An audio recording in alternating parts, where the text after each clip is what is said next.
स्वर्ण का सिक्का। लगता है आगे और भी है, चलो।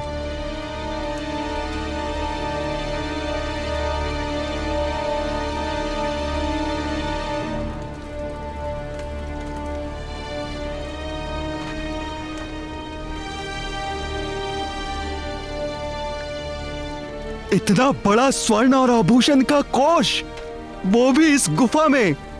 ये तो किसी बड़े राज्य के राजकोष से भी बड़ा है।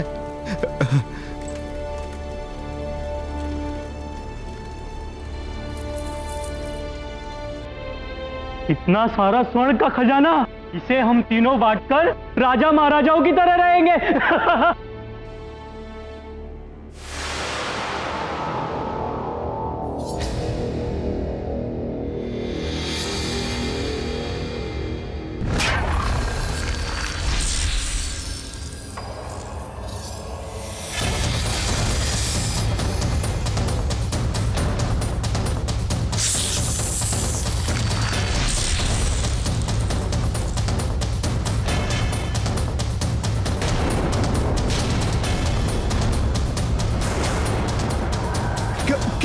क्या है ये? भागो यहां से।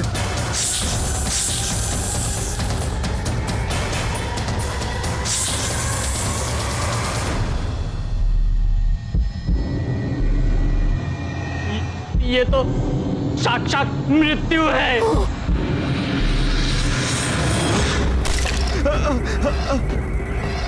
क्षमा कर दो हमें, नहीं बनना हमें राजा महाराजा। हम नहीं आएंगे दोबारा, क्षमा कर। नहीं आएंगे, हमें जाने दो। हम नहीं आएंगे, हमें जाने दो, हमें जाने दो। आज न जाने क्यों बड़ा सुखद लग रहा है तुम लोगों को साथ देखकर। क्यों ना ऐसा करें, हम साथ में भोजन करते हैं। फिर तो बड़ा ही आनंद आएगा। आइए पिताश्री, बैठिए।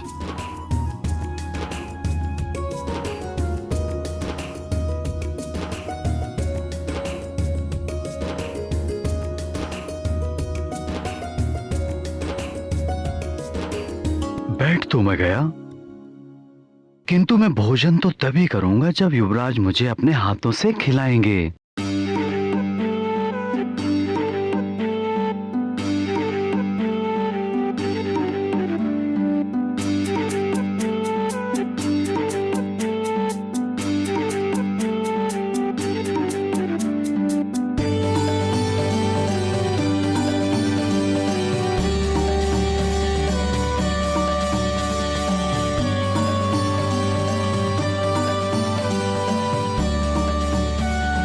प्रणाम महाराज। पंपासर से पंपेश्वर नरेश का संदेश आया है महाराज।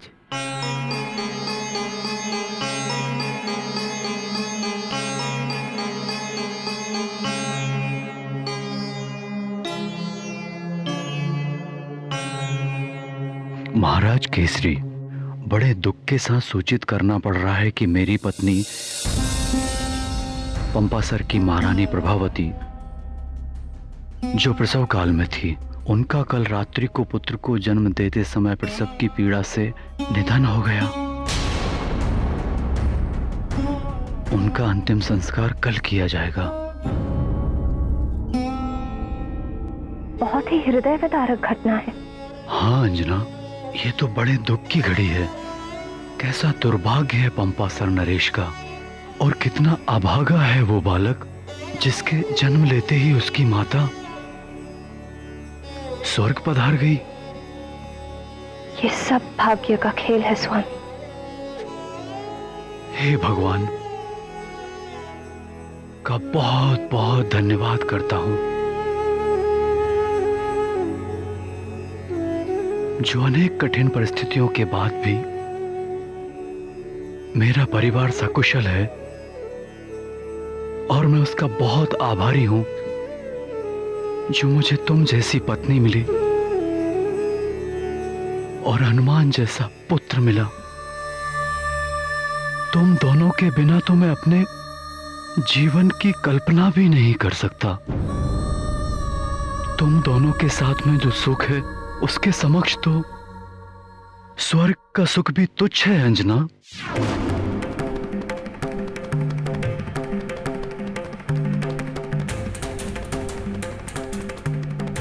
अब तुम्हें सब कुछ त्याग कर स्वर्गलोक लौटना होगा और स्वर्गलोक के नियमों का कोई उल्लंघन नहीं कर सकता, तुम भी नहीं। पुंजिक स्थला।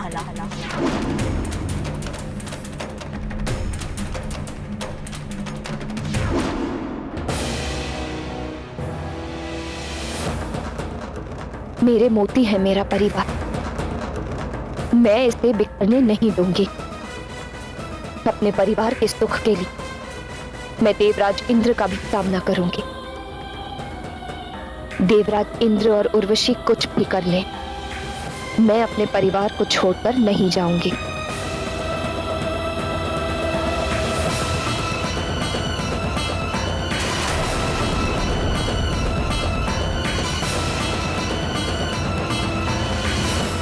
क्या हुआ तुम्हें?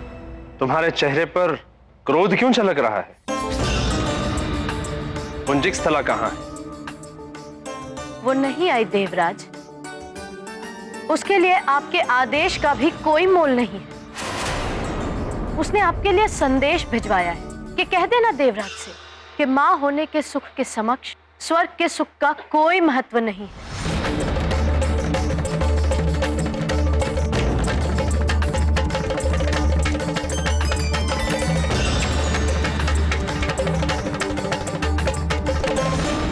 ये कहकर अपमान किया है उसने, स्वर्गलोक का, आपका। ये मैं कदापि सहन नहीं करूंगी, क्योंकि प्रेम करती हूं मैं आपसे।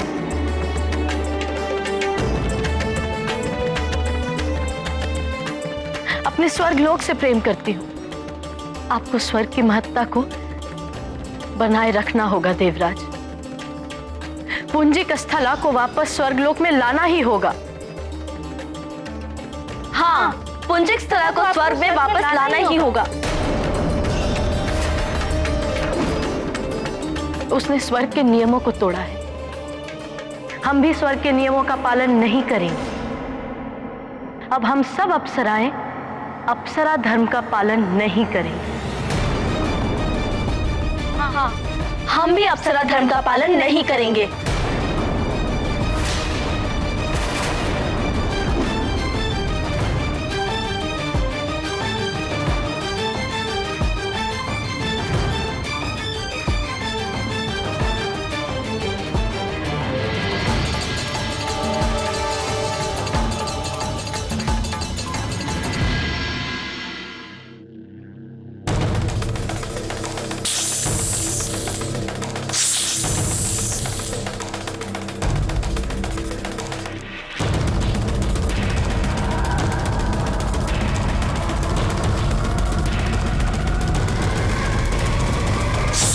शांत हो जाओ पंचफन।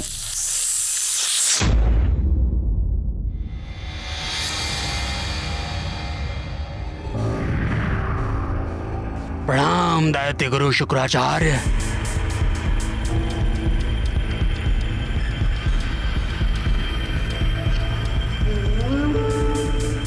ये लो पंचफन, इसे पढ़ लो। असुर राज रावण ने तुम्हारे लिए संदेश भेजा है।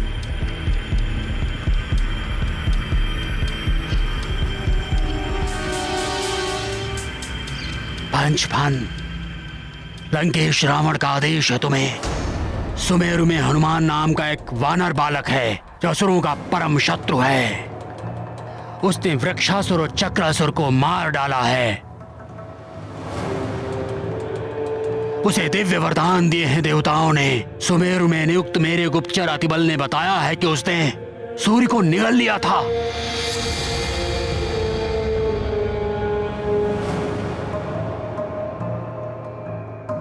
ज्वालामुखी का लावा पी लिया था, फिर भी जीवित है वो। अग्निदेव ने उसे वरदान दिया है, इसलिए अग्नि उसका कोई अहित नहीं कर सकते।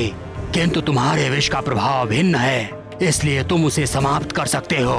उसे मृत्यु देना है तुम्हें। यदि मृत्यु ना भी हो तो उसके मस्तिष्क में विष भर दो। उसकी बुद्धि को भ्रष्ट करके राक्षसी वृत्ति वाला बना दो, राक्षस बना दो उसे। यही नहीं, सारे सुमेरु वासियों को अपने विष के प्रभाव से अपना दास बना लो। पाप और व्यभिचार का साम्राज्य फैला दो सुमेरु में। नदियों का जल विषैला कर दो। ये आदेश है लंकेश का। वर्षों पश्चात लंकेश को सुध आई है मेरी। दैत्य गुरु, लंकेश से कह दीजिएगा कि उनका कार्य पूर्ण हो जाएगा। पंचफन, सुमेरु तक तुम्हें मैं पहुंचा दूंगा। युगों से हूं मैं इस धरती पर कालने में। लंका से लेकर हिमालय तक इस धरती में कहां कहां छिद्र है सब ज्ञात है मुझे। इसलिए कहीं भी पहुंचने के लिए मुझे किसी की भी आवश्यकता नहीं है। आचार्य, ये केवल बातें ही करता रहेगा या कुछ करेगा?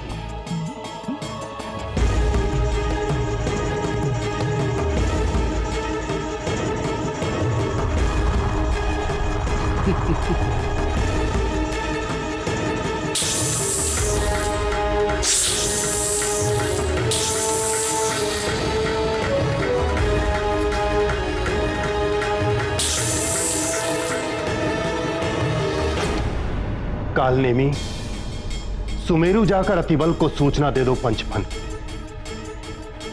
और जो कुछ भी असुरराज रावण ने कहा है वो अतिबल को बता दिया जाए। अवश्य।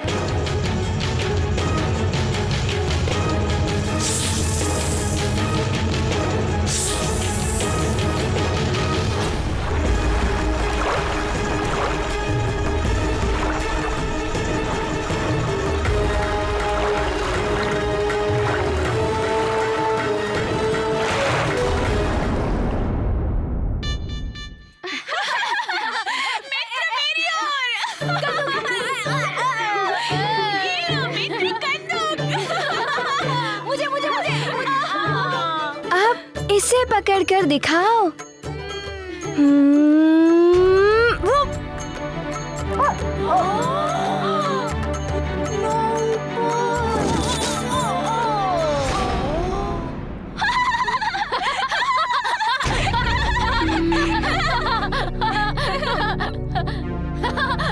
अतिबल गिर गया, गिर गया। कंधों नहीं संभाल पाया।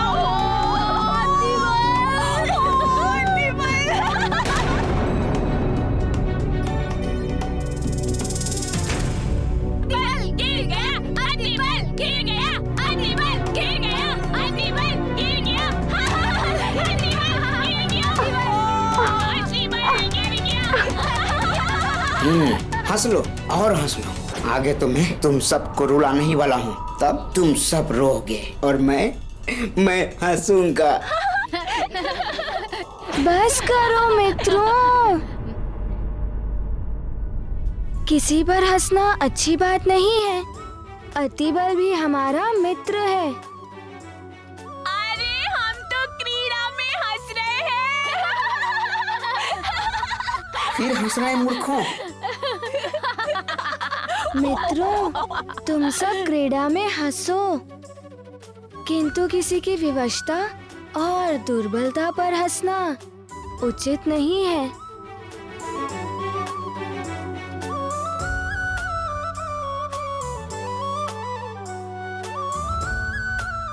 मित्र हनुमान उचित कह रहा है मित्रों। अतिबल मित्र, मुझे माफ कर दो। हमें क्षमा कर दो मित्र अतिबल। हाँ, हमें क्षमा कर दो मित्र। धन्यवाद मित्रों।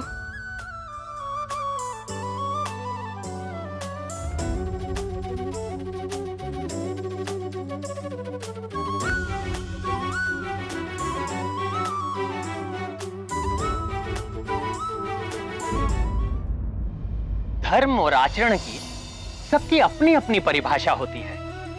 संत और सज्जन न्याय, अच्छाई और सच्चाई को धर्म मानते हैं, जो कल्याण और मोक्ष का मार्ग है।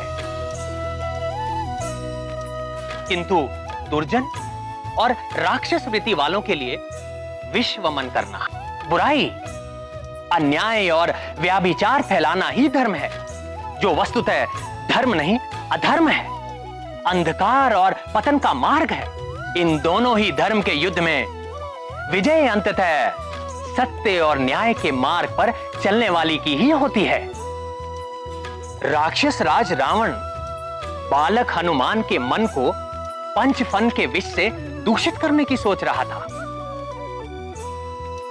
किंतु धर्म और सच्चाई के पथ पर चलने वालों को विषाक्त कर देना इतना सहज नहीं होता। प्राण वल्लभ, राक्षसी पूतना ने भी तो विष देकर आपका अंत करने का प्रयास किया था। किंतु अंत तो उसी का ही हुआ था ना प्रिय।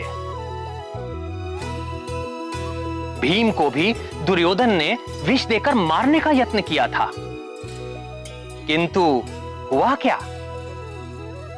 भीम सहस्त्र हाथियों के बल से सज्जित होकर लौटा और अंततः दुर्योधन का अंत भी भीम के हाथों से ही हुआ था। मित्र, मुझे प्यास लग रही है। मैं वहां से नदी से पानी पीकर अभी आता हूं।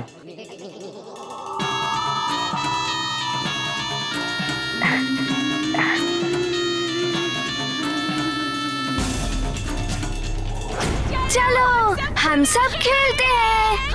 चलो चलो चलो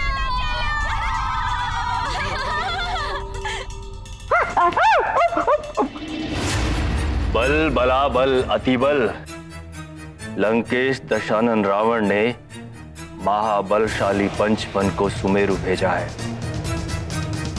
इस वानर बालक हनुमान का अंत करने के लिए और सुमेरु के वासियों की बुद्धि को उसके विष से भ्रष्ट करने के लिए। बल बला बल बल अति बल, अब तुम्हें किसी भी तरह इस वानर बालक को खेलने के लिए नदी के पास लेकर आना है, क्योंकि पंचफन नदी से होकर आएगा। बल बला बल बल। हनुमान समाप्त।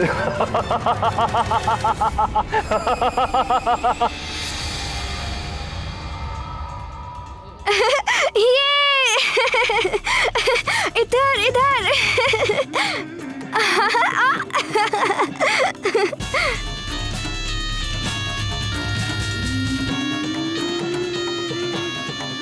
अब कैसे बचोगे हनुमान उस पंचफन से? उसके विष का तोड़ तो तुम्हारे किसी भी वरदानी शक्ति में नहीं है।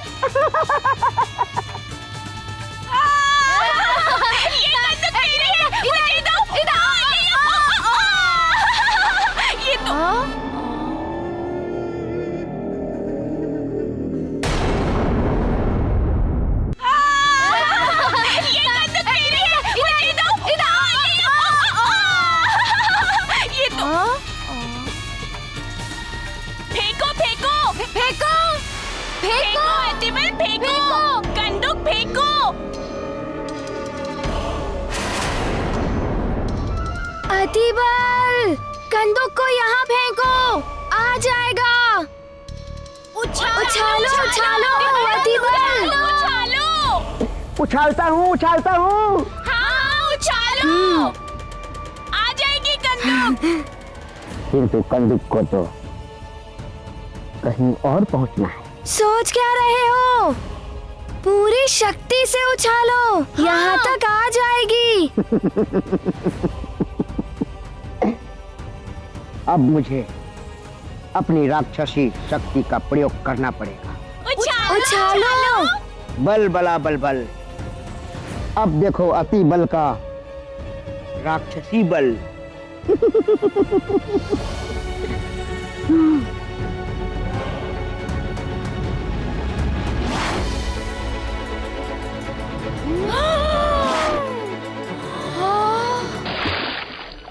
इतनी शक्ति अतिबल में?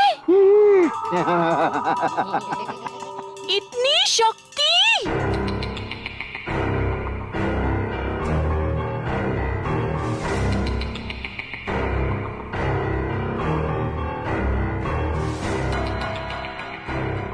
क्षमा करना मित्रों, कुछ अधिक ही शक्ति लग गई कंदूक उछालने में।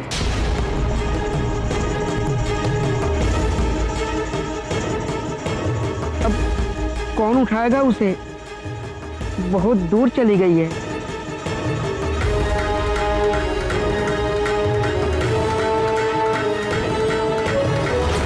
देह की अपेक्षा में इतनी शक्ति?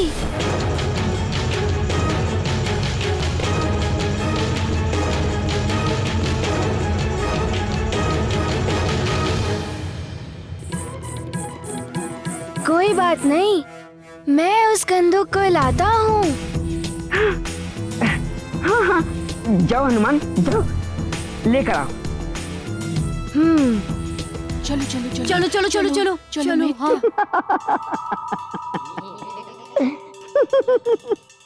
मेरी शक्ति का अनुमान तुम लगा ही नहीं सकते हनुमान। जाओ जाओ जाओ, वही तो मैं भेजना चाह रहा था तुम्हें। बल बला बल बल बल बला बल बल।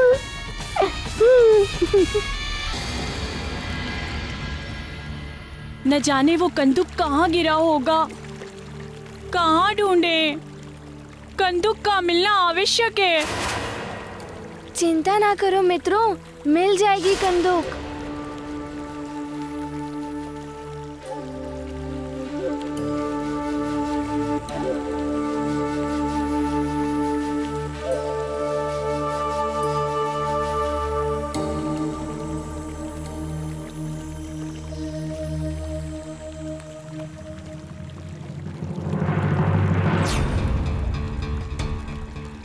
ये क्या? वो ऋषिवर डूबने वाले हैं, हाथ फैलाए पुकार रहे हैं। उन्हें संकट से बचाना ही होगा। हे प्रभु, इस जगत को हर संकट से बचाओ। रक्षा करो प्रभु, रक्षा करो, रक्षा करो प्रभु, रक्षा करो। रक्षा के लिए पुकार रहे हैं वो, उनके प्राण संकट में हैं।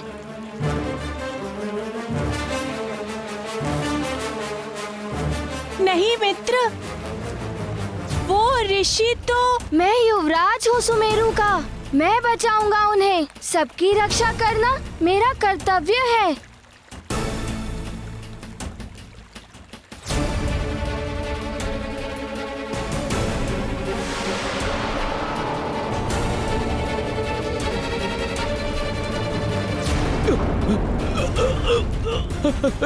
बचाओ, हमें किसी सांप ने पकड़ लिया। कोई है इधर?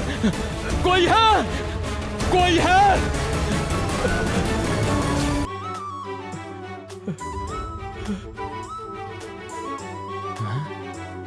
हनुमान, आज अच्छा कार्य किया है मैंने, संकट से बचा लिया इन्हें। प्रणाम ऋषिवर। अब आप सुरक्षित हैं।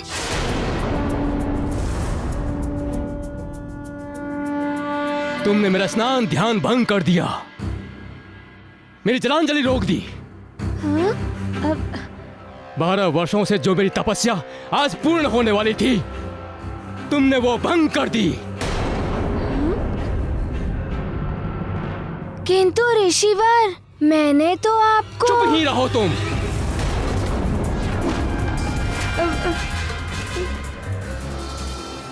मनोविनोद के लिए तुमने मेरी तपस्या भंग कर दी। तुम्हें वरदान किसी को तंग करने के लिए नहीं मिले हैं, और मेरा तप भंग करने के लिए मैं तुम्हें श्राप दूंगा।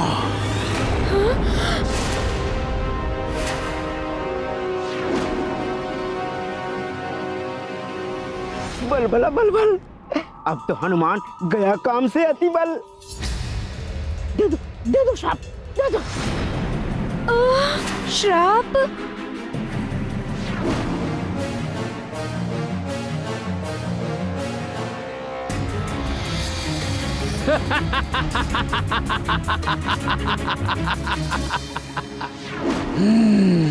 यही है सुमेरु।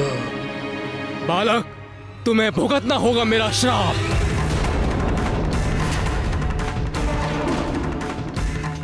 मैं ऋषि लोकेशनाथ आज तुम्हें श्राप देता हूं।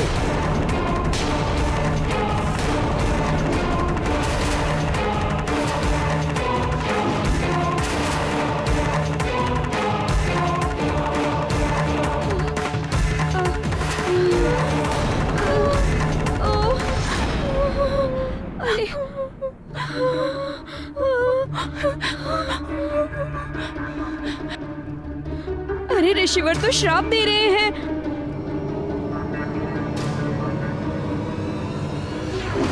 मित्र, अब हनुमान का क्या होगा?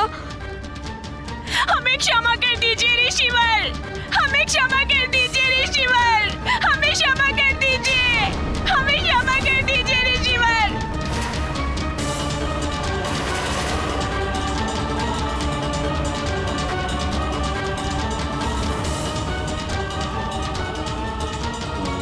हमारे मित्र हनुमान को क्षमा कर दीजिए, हमारे मित्र हनुमान को क्षमा कर दीजिए ऋषिवर, हमारे मित्र क्षमा कर दीजिए हमारे मित्र हनुमान को।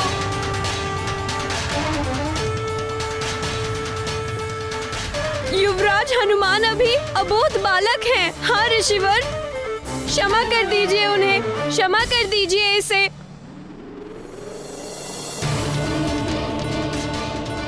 ये क्या हो रहा है?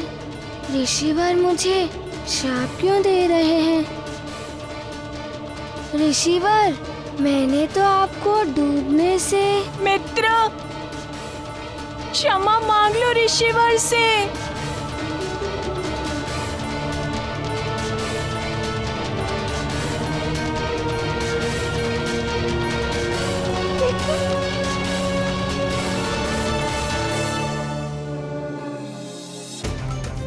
मुझे क्षमा कर दीजिए ऋषिवर।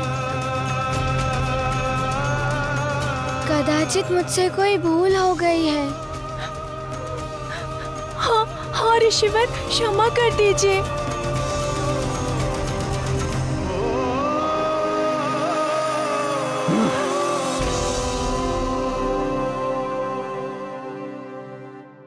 बलबला बलबल, ये हनुमान तो सांप से बच गया अतिबल। मैं पिछले 12 वर्षों से तपस्या कर रहा था। वो पर्वत देख रहे हो? उस पर्वत पर मेरी कुटिया है। मैं 12 वर्षों से प्रतिदिन इस नदी तक आता हूं अपनी तपस्या करने के लिए। आज मेरी तपस्या का अंतिम दिन था, किंतु युवराज, तुमने मुझे नदी से निकालकर मेरी 12 वर्षों की तपस्या व्यर्थ कर दी।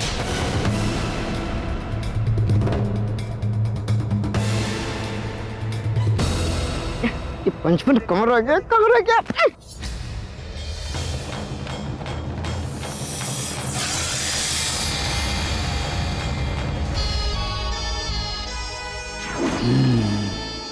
ये ऋषि और कुछ वानर बालक सुमेरवासी ही लगते हैं। आजा आजा आजा पंचपन, शीघ्र आजा, अति शीघ्र। यही है हनुमान जिसके लिए लंकेश ने तुम्हें यहाँ भेजा है। आजा। अब हनुमान तू नहीं बचेगा। आजा आजा। मुझे पुनः 12 वर्षों तक तपस्या करनी पड़ेगी। उतनी दूर से प्रतिदिन मुझे पुनः यहां आना पड़ेगा।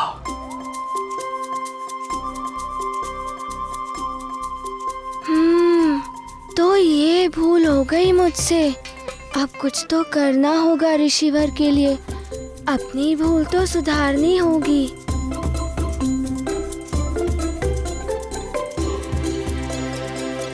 ऋषिवर, आप कहें तो मैं आपकी सुविधा के लिए वो कुटिया वहाँ से यहाँ तक लेकर आता हूँ।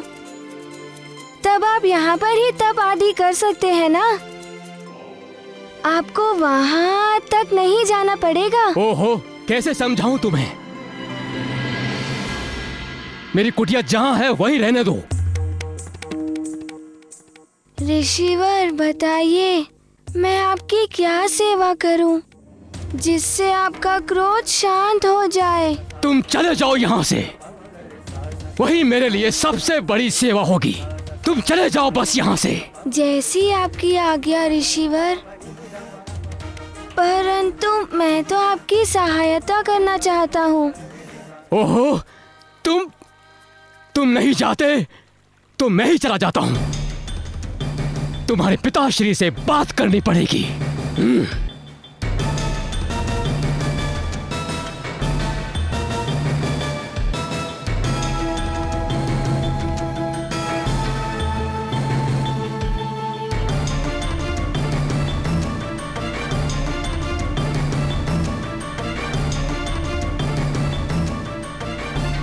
हनुमान मित्र, ये तो अच्छा नहीं हुआ।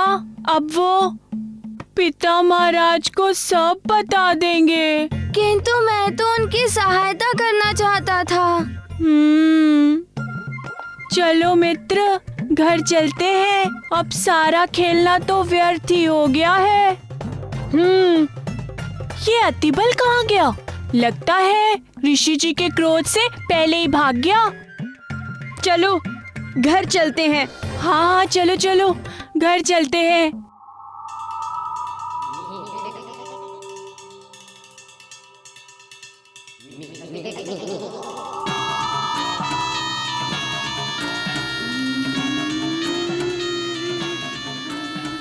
पंचपन,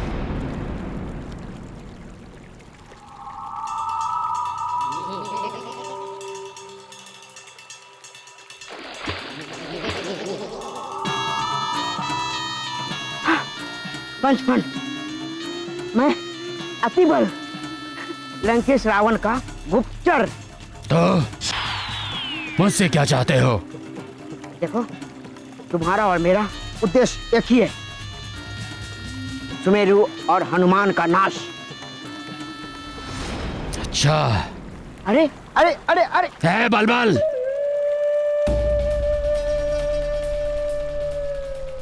बलबल नहीं, अतिबल। हाँ हाँ कुछ भी हो, अगर तुम लंकेश की गुप्तचर नहीं होते तो अब तक मैं तुम्हें खा जाता। जाओ यहाँ से। नहीं नहीं, मैं तो ये कह रहा था कि मैं तुम्हें हनुमान तक पहुंचने में सहायता। है?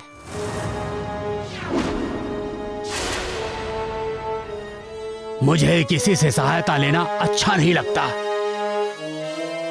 समझे तुम? या अपनी तरह से समझाऊं मैं? समझ गया। ये तो बड़ा ही विचित्र प्राणी है, बलबला बलबल।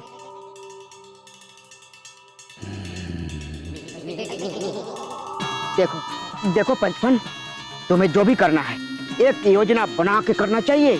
अब हम भी तो लंकेश के सेवक हैं। तुम्हारे मन में जो चल रहा है मुझे बताना चाहिए। मेरे मन में क्या है दिखाऊं मैं तुम्हें? हाँ।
मेरे राजभवन में आ गए होंगे तो माँ और पिताश्री को सब कुछ बता तो नहीं दिया होगा ना? क्या होगा? वहाँ जाकर देखता हूँ।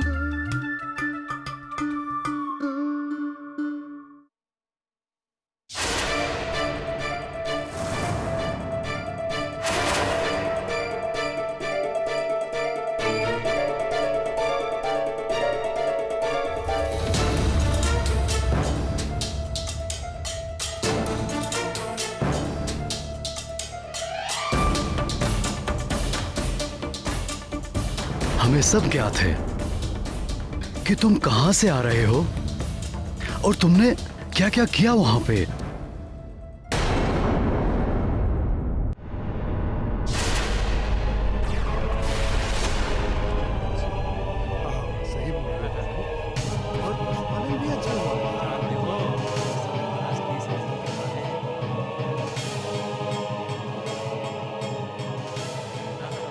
सब महाराज की बहुत सुख समृद्धि है सुमेरु में तो।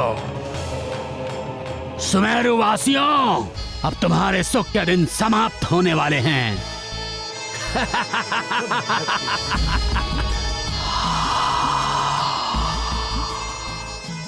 मेरा विष तुम्हें मेरा दास बना देगा, फिर तुम वही करोगे जो मैं कहूंगा।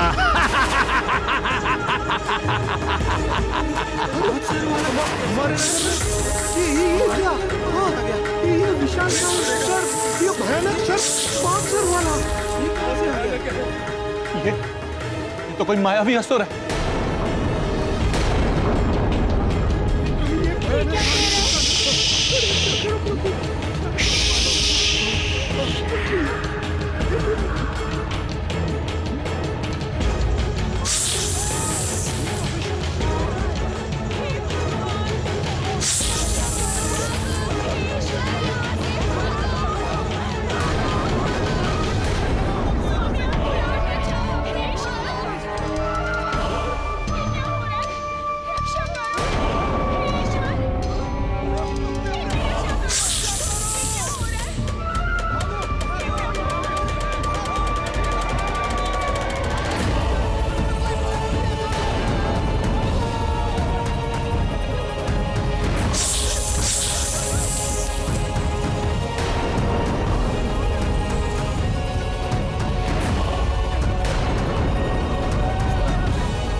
बड़ा बड़बड़, ये पंचभक्त हाहाकार मचा देगा।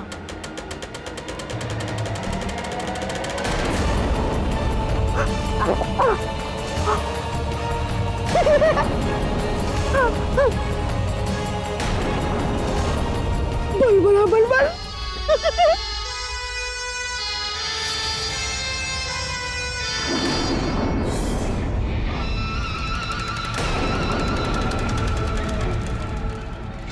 अब तुम सब मेरे वश में हो।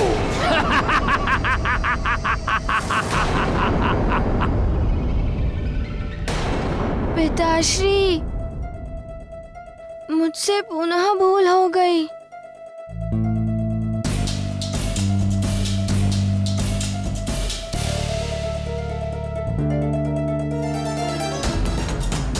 मुझे क्षमा कर दीजिए ऋषिवर, मुझे लगा आप संकट में हैं। हनुमान, मैंने तुम्हें पहले भी समझाया था। महारानी जी, युवराज को विधिवत शिक्षा की आवश्यकता है। उन्हें विधिवत शिक्षा दिलाइए, तभी इन्हें ज्ञात होगा कि क्या करना उचित है और क्या नहीं, और तभी ये अपने वरदान में प्राप्त शक्तियों का जन कल्याण हेतु उचित प्रयोग कर पाएंगे।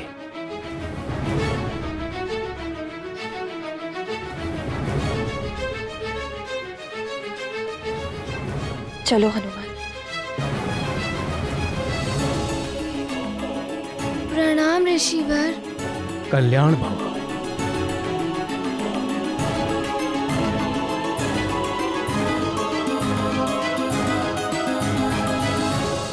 ऋषिवर, मैं अपने पुत्र के कृत्य के लिए आपसे नहीं महाराज, क्षमा मांगने की कोई आवश्यकता नहीं है। ये जो कुछ भी हुआ है अज्ञानता के कारण हुआ है। अब मुझे आज्ञा दीजिए। प्रणाम। आपका कल्याण हो।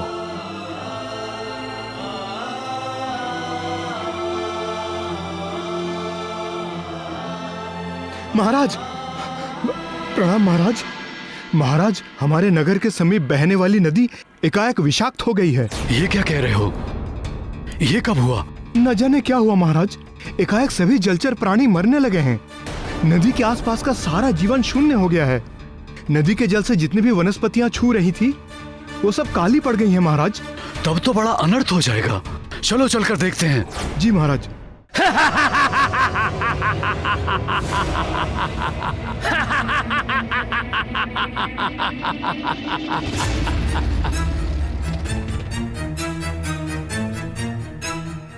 मेरे प्यारे सेवकों, आज से मैं तुम सबका स्वामी हूं, इसलिए मैं तुम्हें जो भी आदेश दूंगा उसे मानना तुम्हारा धर्म होगा।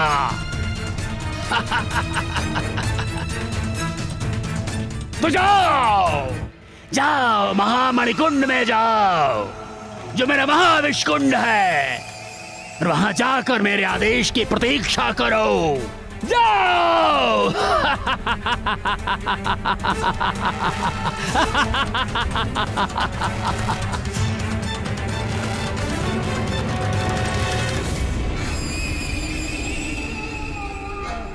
जाओ।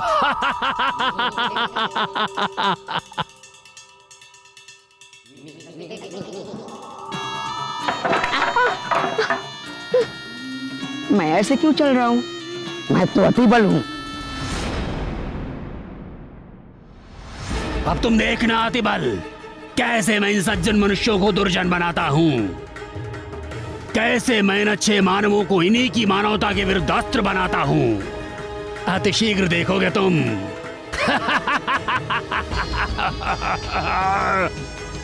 मैं अपना कार्य स्वयं करता हूँ, उसके लिए मुझे किसी की सहायता की आवश्यकता नहीं। लंकाधिपति रावण का कार्य कैसे पूर्ण होगा, इसकी योजना मैं बना चुका हूं अतिबल।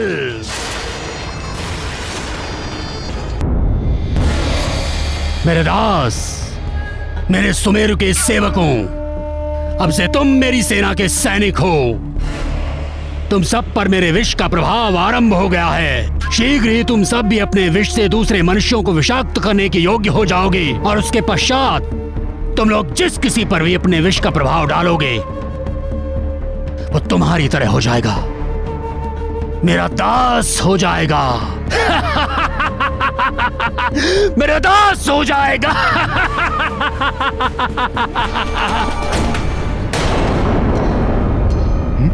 अरे ये क्या, सब ऐसे क्यों चल रहा है?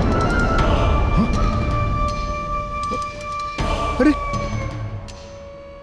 मुखिया जी, नदी का जल विषैला हो गया है। सभी गांव वालों से बोल दीजिए नदी से जल ना लें। अरे क्या हो गया, कोई उत्तर क्यों नहीं दे रहा है?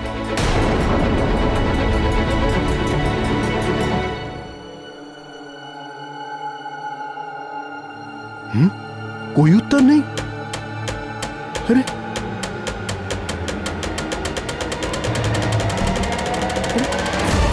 कोई उत्तर तक नहीं दिया।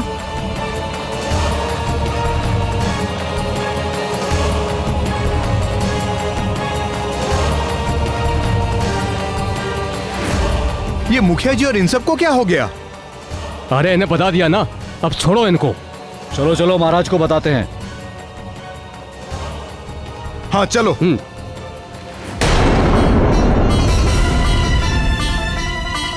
देवराज, आप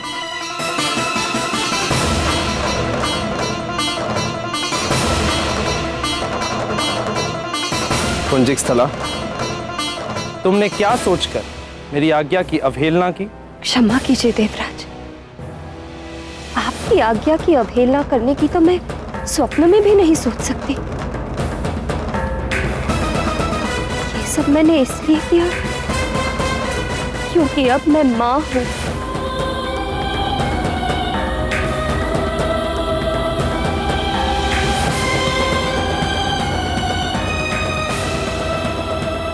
कुंजिक स्थला, तुम तो जानती हो ना कि मृत्युलोक में सब नश्वर है। तुम्हारा ये पुत्र मोह भी तब तक ही है जब तक तुम्हारी ये देह है। उसके पश्चात फिर कौन मां, कैसा पुत्र? तुम कैसे इस मोह माया के चक्र में उलझ गई?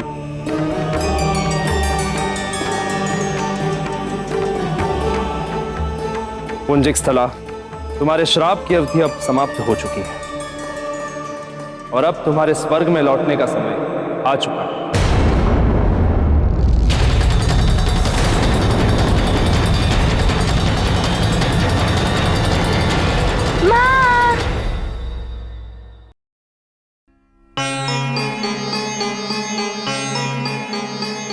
माँ को तो यही होना चाहिए था। कहाँ चली गई?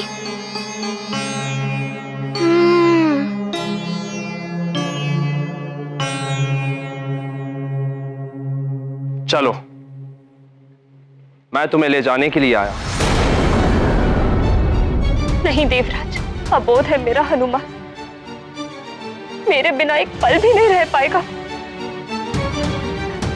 उसे छोड़कर कैसे जाऊं?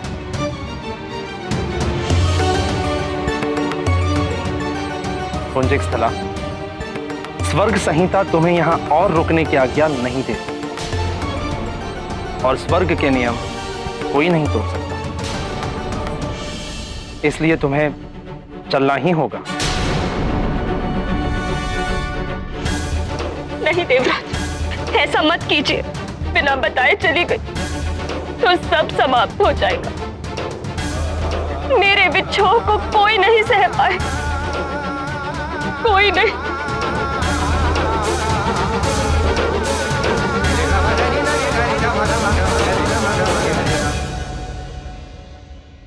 प्रणाम युवराज। सुनिए सुनिए सेवक। जी सेवक, आपने माँ को कहीं देखा है? हाँ युवराज, महारानी जी छत की ओर गई हैं। छत की ओर? जी, प्रणाम युवराज।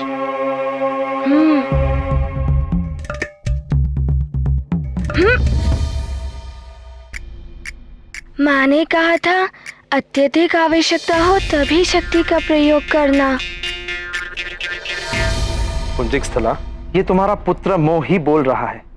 ये मिलना, पिछड़ना, सुख दुख, ये सब पृथ्वी के जीवन में होता ही रहता है, किंतु तुम्हें इससे बाहर निकलना होगा। कैसे मैं इस पुत्र मोह से बाहर निकल सकती हूँ देवराज? इस जीवन के 12 वर्ष मैंने मात्र तप किया है, कठोर तप, वर्षा, घोर शीत सब सहा है मैंने। तब जाके भगवान शिव ने मुझे आशीर्वाद दिया, मुझे हनुमान जैसे पुत्र की मां बनाया। मां बनने तक का ही तो श्राप था ना पुंजिक स्थला। मां बनते ही वो श्राप पूर्ण हो गया। और मां का उत्तरदायित्व, वो भी ऐसे पुत्र की मां का उत्तरदायित्व जिसे जीवन में बड़े बड़े कार्य करते। देवराज, मां एक संतान की प्रथम गुरु होती है। मुझे अपने पुत्र को पूर्ण हनुमान बनाना है। आज भी मेरी लोरी सुने बिना सोता नहीं है, भोजन भी मेरे हाथों से ही करता है। और आप कह रहे हैं कि मैं उसे छोड़कर चली। किंतु पुंजिक स्थला, नहीं देवराज, नहीं, मैं इतनी निष्ठुर मां नहीं बन सकती। मैं जानती हूँ जिस प्रकार मेरे प्राण मेरा पुत्र है, उसी प्रकार मैं हनुमान का जीवन हूँ। मेरे बिना एक पल भी नहीं रह पाएगा। अबोध है मेरा हनुमान।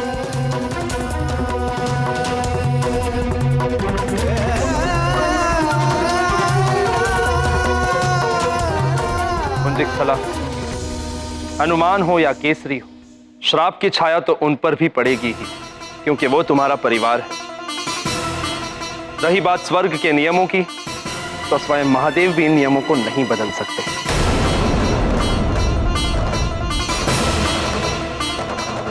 इसलिए ये तो निश्चित ही है कि तुम्हें सबको छोड़कर वापस जाना होगा। किंतु फिर भी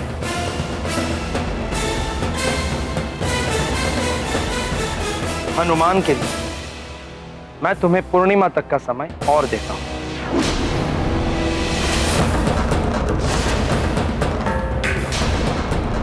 तुम्हें जो भी सिखाना है सिखा दो, तुम्हें जो भी संस्कार देने हैं दे दो।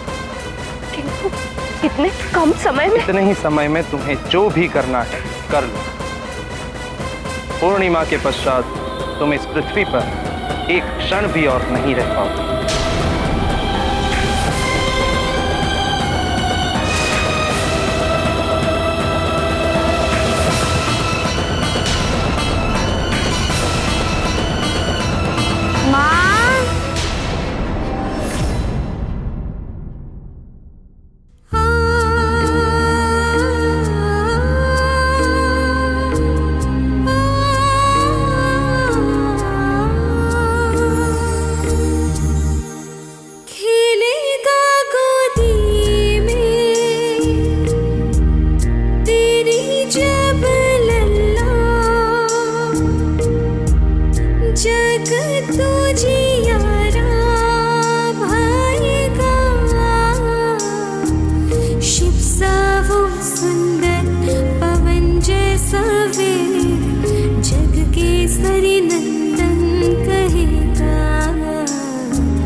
हरि नंदन कहेगा।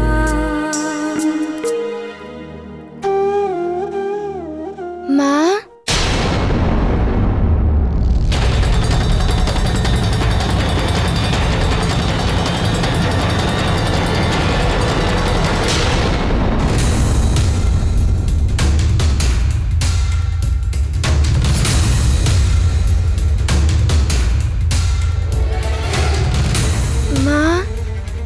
मुझसे रुष्ट है ना?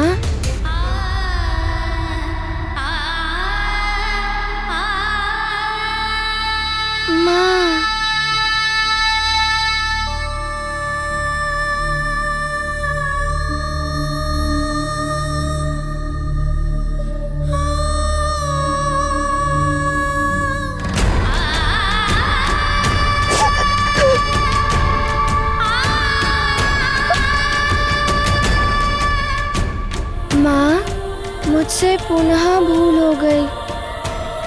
मेरे कारण ही ऋषिवर को कष्ट हुआ ना?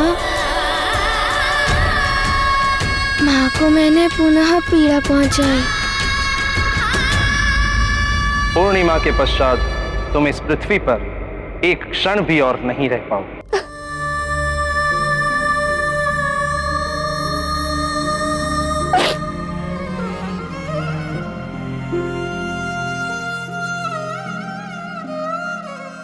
मैंने आपको पुनः रुला दिया ना?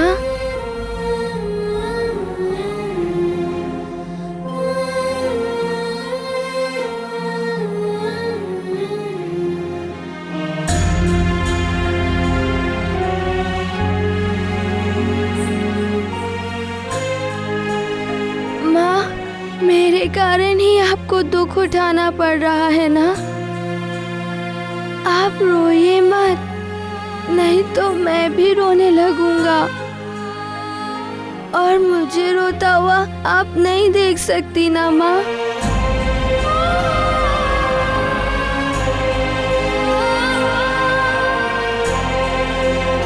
माँ,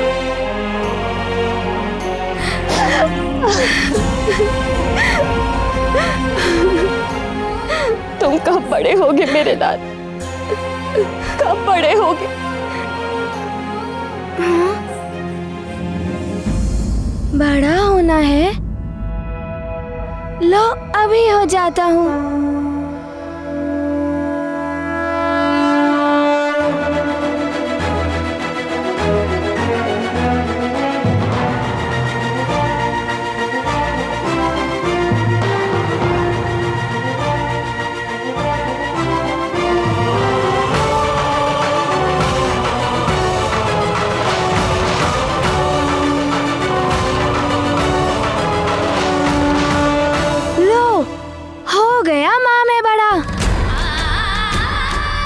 आपकी प्रसन्नता के लिए मैं कुछ भी कर सकता हूँ, किंतु आपके नेत्रों में अश्रु नहीं देख सकता।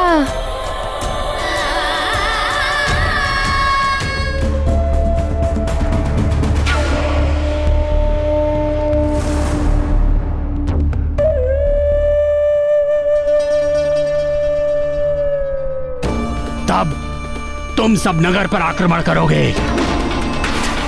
और समस्त सुमेरु वासियों में विष फैलाकर उन्हें अपने ही समान मेरा सेवक बनाओगे।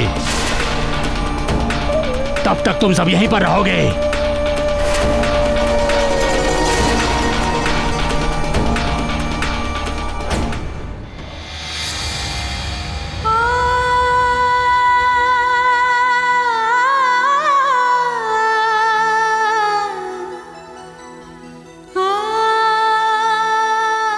क्या हुआ पुत्र?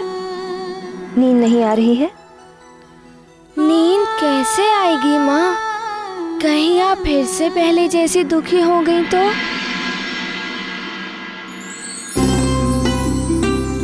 अच्छा एक बात बताओ, यदि मुझे किसी काम से जाना पड़ा तो तुम स्वयं भोजन कर लोगे ना?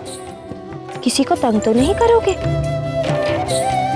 और पिताश्री की बात मानोगे ना? कहीं जाना भी हो तो उनकी आज्ञा लेकर जाओगे या उन्हें बता कर जाओगे, है ना?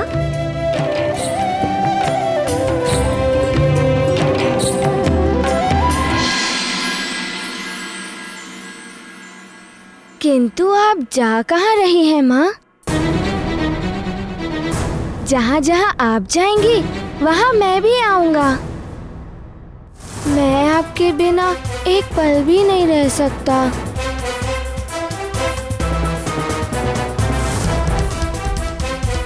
हनुमान के लिए मैं तुम्हें पूर्णिमा तक का समय और देता हूँ। तुम्हें जो भी सिखाना है सिखा दो, तुम्हें जो भी संस्कार देने हैं दे दो, जो भी करना है कर लो। पूर्णिमा के पश्चात तुम इस पृथ्वी पर एक क्षण भी और नहीं रह पाओगे।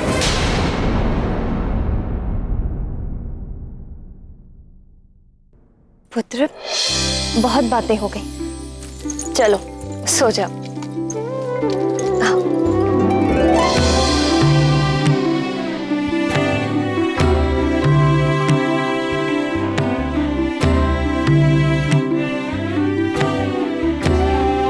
लोरी सुनाइए ना माँ।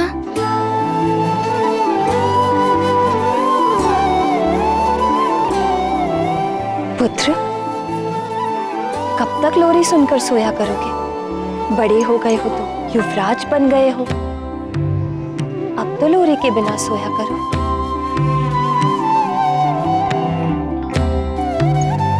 नेत्र बंद करो, नींद आ जाएगी।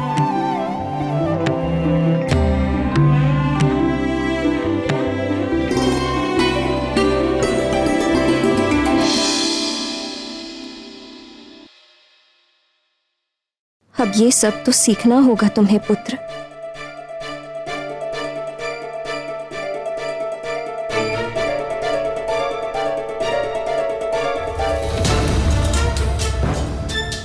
सो गया, अब जाकर महाराज को सारा सच बताती हूँ।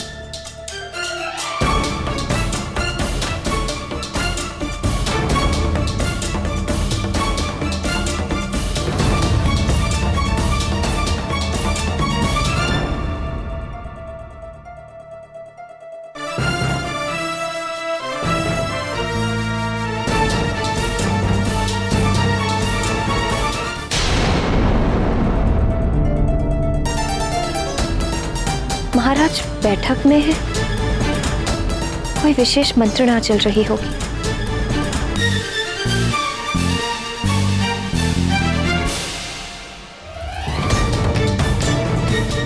महाराज, उस नदी से ही सारे नगर को पीने के लिए जल मिलता है। नगरवासी ही नहीं बल्कि पशु, पक्षी तथा वनस्पति सभी का जीवन जल से ही जुड़ा हुआ है। यदि जल ही पीने योग्य नहीं रहा महाराज, तो हमारी सुमेरु राजधानी तो बिना युद्ध के ही नष्ट हो जाएगी। किंतु महाराज, आपके कहे अनुसार हमने सारी व्यवस्था कर दी है तथा नदी के आसपास सारे सैनिक तैनात कर दिए गए हैं ताकि उस नदी के जल को कोई छू ना सके।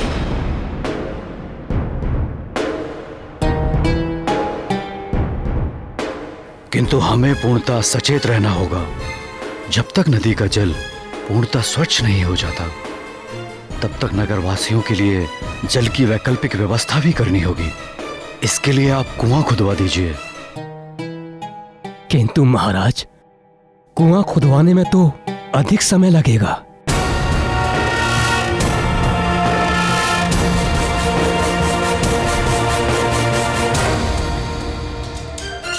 अब ऐसे में क्या कहूँ महाराज से? पहले से ही इतना तनाव है उन्हें, ऊपर से मैं भी अपना दुखड़ा लेकर बैठ जाऊं। अपना दुख क्या सुनाऊं?